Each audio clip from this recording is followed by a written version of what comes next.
ગુજરાત પત્રકાર એકતા પરિષદનું મહેસાણા જિલ્લા અધિવેશન વિસનગર ખાતે યોજાયું। મહેસાણા જિલ્લાના હોદ્દેદારો નિમાયા ડોક્ટર નરસંગભાઈ જેવા વડીલ બુદ્ધિજીવી પ્રદેશ કારોબારી નિયુક્ત થયા।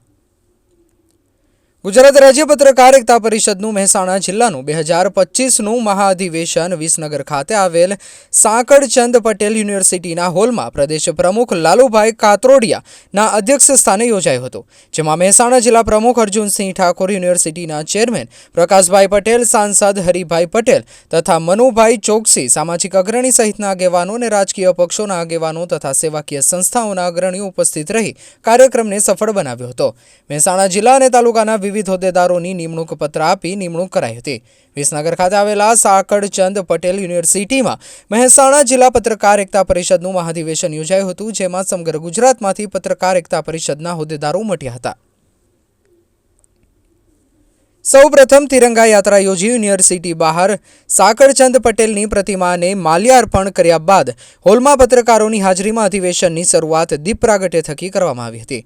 ત્યારબાદ જિલ્લા પ્રમુખ દ્વારા તમામનું શાબ્દિક સ્વાગત કર્યા બાદ પ્રદેશ અધ્યક્ષ લાલુભાઈ કાતરોડિયાનું સન્માન કરવામાં આવ્યું હતું, તેમજ યુનિવર્સિટીના સંચાલક અને કાર્યક્રમના દાતા પ્રકાશભાઈ પટેલનું પ્રદેશ પ્રમુખના હસ્તે સન્માન કરવામાં આવ્યું હતું, તેમજ બંને મહાનુભાવો તથા પ્રદેશ ઉપાધ્યક્ષ મનોજભાઈ સોનીનું પાટણ જિલ્લા પત્રકાર એકતા પરિષદના હોદ્દેદારો દ્વારા સન્માન કરવામાં આવ્યું હતું।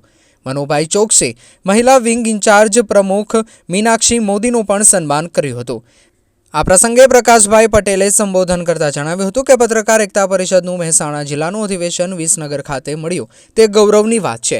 મહિલા દિવસની પણ શુભેચ્છાઓ પાઠવી હતી, તેમજ મહિલા દિવસ નિમિત્તે તેમણે જણાવ્યું હતું કે આપણા ઘરથી લઈ દેશ સુધી નારી શક્તિ આધાર સ્તંભ છે, જેથી તમામ નારી શક્તિને વંદન છે। ત્યારે દેશની પ્રગતિમાં પણ જે બનાવો બને છે તેમાં પત્રકારની ભૂમિકા મહત્વની છે। તમારી શક્તિ પણ મોટી છે। સાચો પત્રકાર પરિસ્થિતિને મૂલ્યાંકન કરી ટોચ સુધી પહોંચાડે છે। તેમણે કહ્યું હતું કે જરૂરિયાતમંદ વિદ્યાર્થીઓને પણ અભ્યાસ માટે જરૂર જણાય તે વિદ્યાર્થીઓ માટે સાંકળચંદ પટેલ યુનિવર્સિટી પાછી નહીં પડે। સાંસદ હરિભાઈ પટેલે જણાવ્યું હતું કે સમાજમાં પત્રકારત્વનું ઘણું મહત્વ રહેલું છે। લોકશાહીના દેશમાં મુક્ત રીતે પત્રકારો પોતાના વિચારો રજૂ કરી શકે છે। અત્યારે જે આ દેશમાં લોકશાહીમાં પત્રકારત્વ ન હોય તો શું થાય? મજબૂત રાષ્ટ્રમાં પત્રકારત્વની જરૂરત છે। પત્રકાર એ વ્યવસાય નથી, પરંતુ જવાબદારી છે। જનજાગૃતિ અભિયાન પત્રકાર જ કરી શકે છે।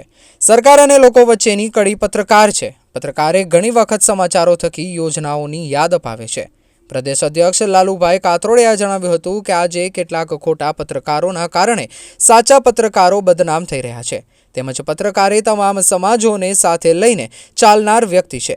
કેટલાક રાજકીય આગેવાનો આજે પત્રકારોને દબાવવાની કોશિશ કરી રહ્યા છે, જરાય સાંખી નહીં લેવાય। તેમજ કેન્દ્ર સરકાર હસ્તક પત્રકારોના રેલવે મુસાફરી અને ટોલ ટેક્સ નાબૂદી માટે પણ સાંસદ હરિભાઈ પટેલને રજૂઆત કરી હતી। કાર્યક્રમના અંતમાં જેના અન્ન ભેળા એના મન ભેળા ઉક્તિ પ્રમાણે સૌએ સાથે સ્વરૂચિ ભોજન લીધા બાદ ગિફ્ટો આપી હતી। કાર્યક્રમમાં પ્રદેશ અને તમામ જિલ્લાના હોદ્દેદારો અને સભ્યો મોટી સંખ્યામાં હાજર રહ્યા હતા। મહેસાણા જિલ્લાના અધિવેશનની જોરદાર સફળતા, સુંદર ભોજન વ્યવસ્થા, સુંદર ઉતારા એમાં કાંઈ ના ઘટે હો। કાર્યક્રમના અંતે પ્રદેશ અધ્યક્ષ દ્વારા તન, મન અને ધનથી સહયોગ આપનાર તમામનો આભાર વ્યક્ત કર્યો હતો। પ્રકાશભાઈની પત્રકાર પરિવાર આરોગ્ય સેવાની જાહેરાત સૌના માટે ગૌરવ હોવાથી તાળીઓના નાદ સાથે વધામણા કર્યા હતા। ખાસ વિશ્વ મહિલા દિન હોવાથી તમામ મહિલા પત્રકારોને સ્ટેજ પર સ્થાન આપવામાં આવ્યું હતું। સુરત પોલીસના પત્રકારો વિરુદ્ધ તાનાશાહી વલણની પ્રદેશ અધ્યક્ષ દ્વારા ઝાટકણી પણ કાઢી હતી। રિપોર્ટર કમલેશ પટેલ, પાટણ। મહેસાણા જિલ્લાના અધિવેશનમાં આજે આવવાનો મોકો મળ્યો। એ મંચ મહાનુભાવોની સાથે અને સામે પત્રકાર મિત્રો સાથે પણ એની વાચા પણ સાંભળી, એની વેદનાઓ પણ સાંભળી, એમના પ્રશ્નો પણ સાંભળ્યા। પત્રકાર સમાજ માટે મહત્વની બાબત છે। ચોથી આધાર સ્તંભ છે। લોકશાહીને મજબૂત કરવા માટે પત્રકારોનો મહત્વનો રોલ રહેલો છે અને આજના ડિજિટલ યુગમાં પણ પત્રકારોનું અનેક ઘણું મહત્વ રહેલું છે। ત્યારે મહેસાણા જિલ્લામાં અધિવેશન યોજાયું ત્યારે પત્રકાર મિત્રોના અનેક પ્રશ્નો છે, એમાં પણ મારો પૂરો સાથ અને સહકાર છે। સાચી વાતમાં અમે તમારી સાથે ઉભા રહીશું। અહીંયા બોલાવી પણ મારું સન્માન કર્યું, મિત્રોને મળવાનો મોકો મળ્યો। ખરેખર આયોજકોને ધન્યવાદ આપું છું। વિસનગરની અંદર જ્યાં અધિવેશન થયું છે, એમાં આપ શું કહેવા માંગો છો?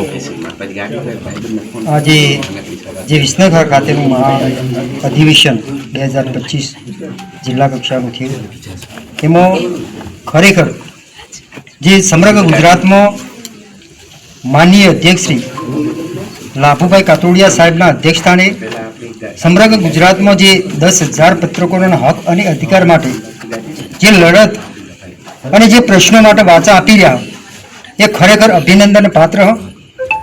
આજે લોકશાહીનું શાસન, પ્રશાસન, ન્યાયતંત્ર અને મીડિયા, આજે મીડિયા સ્વતંત્ર હોવા છતાં મીડિયા લાચાર અને મજબૂર અમુક પરિબળોને કારણે થઈ રહી છે. તો એને ખરેખર તેજાબી શબ્દો અને પ્રચંડ અવાજથી માનનીય અધ્યક્ષશ્રીએ જે અવાજ ઉઠાવ્યો છે સમગ્ર ગુજરાતમાં અને પત્રકારો સારી એવી સંખ્યામાં જોડાઈ રહ્યા છે અને પ્રશ્નો ઉકેલી રહ્યા છે સાહેબશ્રી, એ બદલ હું સાહેબશ્રીનો આભાર માનું છું. અને આજના કાર્યક્રમમાં જે પ્રકારે સમગ્ર ગુજરાતમાંથી પત્રકારશ્રીઓ પ્રદેશ, જિલ્લા, તાલુકા કક્ષાએથી પધાર્યા તે બદલ એમનો પણ ખૂબ ખૂબ આભાર માનું છું. ધન્યવાદ. લાભુભાઈ કાતરોડિયા, અધ્યક્ષ પત્રકાર એકતા પરિષદ ગુજરાત. આજે પત્રકાર એકતા પરિષદનું મહેસાણા જિલ્લાનું અધિવેશન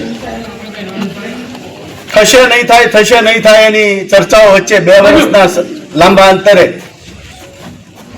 વિસનગરની અંદર સાકરચંદ યુનિવર્સિટીના હોલમાં અધિવેશન યોજાયું છે. ત્યારે મોટી સંખ્યામાં જિલ્લાભરમાંથી પત્રકારો ઉપસ્થિત રહ્યા. પ્રદેશ, જિલ્લા, ઝોન, મહિલા વિંગ અને લીગલ વિંગમાંથી પણ હોદ્દેદારો ઉપસ્થિત રહ્યા. આમંત્રિત મહેમાનો અને ખાસ સાકરચંદ યુનિવર્સિટીના જેને કિંગ કહી શકાય તેવા ચેરમેન પ્રકાશભાઈ અને અહીંના જેને દાતા કહી શકાય એવા મનુભાઈ ચોકસી પણ ઉપસ્થિત રહ્યા. અમારા આમંત્રણને માન આપીને તમામ લોકોએ ઉપસ્થિત રહી અમારા કાર્યક્રમને શોભાયો એનો સંગઠન વતી આભાર વ્યક્ત કરું છું. અને પત્રકાર એકતા પરિષદ 10,000 સભ્યો સાથે 33 જિલ્લા, 252 તાલુકા, મહિલા વિંગ, લીગલ વિંગ, ઝોન અને પ્રદેશ કારોબારી સાથે 10,000 પત્રકારોનું સંગઠન છે. ત્યારે ગૌરવ સાથે કહી શકું આજે સાંસદે અમારા કાર્યક્રમમાં માત્ર હાજરી આપી એટલું જ નહીં પણ પત્રકારો સાથે એકવેટ થવા માટેનો જે પ્રયાસ કર્યો, અમારા પ્રશ્નોને સાંભળીને સમજવાનો પ્રયાસ કર્યો અને અમારા પત્રકારોના પ્રશ્નોને વાચા આપવા માટે એમણે કમિટમેન્ટ કર્યું, એ અમારા માટે ગૌરવની વાત છે. આવું કમિટમેન્ટ કચ્છના સાંસદે પણ કર્યું છે. 2 પ્રશ્નો પત્રકારોના કેન્દ્ર સરકારના છે. એક રેલવેનું કન્સેશન બંધ થયું છે, એ ચાલુ થાય. બીજું ટોલની માફી મળે. આ 2 પ્રશ્નો ભાવનગરના કેન્દ્રીય મંત્રી હસ્તક અમે કેન્દ્રમાં પહોંચાડ્યા છે. પણ એ જ પ્રશ્નો 26 સાંસદોને જે તે જિલ્લાના સંગઠનના માધ્યમથી પહોંચતા કરવાના છે. 26 સાંસદો મળી અમારા 2 પ્રશ્નો ઉકેલે એવી માગણી છે, રજૂઆત છે અને અમારી વિનંતી છે. પત્રકારોની વિનંતીને ધ્યાને રાખજો, કારણ કે પત્રકારોએ તમને મોટા કર્યા છે. એક કાર્યકર્તામાંથી નેતાનું પદ આપ્યું છે. ત્યારે એ પત્રકાર પાયાનો પથ્થર, તમને મોટા કરનારો માણસ, એની કલમ ઢહડનારો માણસ કે કેમેરામાં કંડારનારો માણસ ન ભૂલાઈ જાય એટલી સૌને વિનંતી કરું છું. અને આજના કાર્યક્રમને સફળ બનાવવા માટે નાના મોટાના ભેદભાવ ભૂલી તમામ પત્રકારોએ, વરિષ્ઠ પત્રકારોએ હાજરી આપી એમનું સન્માન કરવાનો અમને તક મળી એ બદલ સૌનો આભાર માની વિરમું છું. જય હિન્દ, જય ભારત.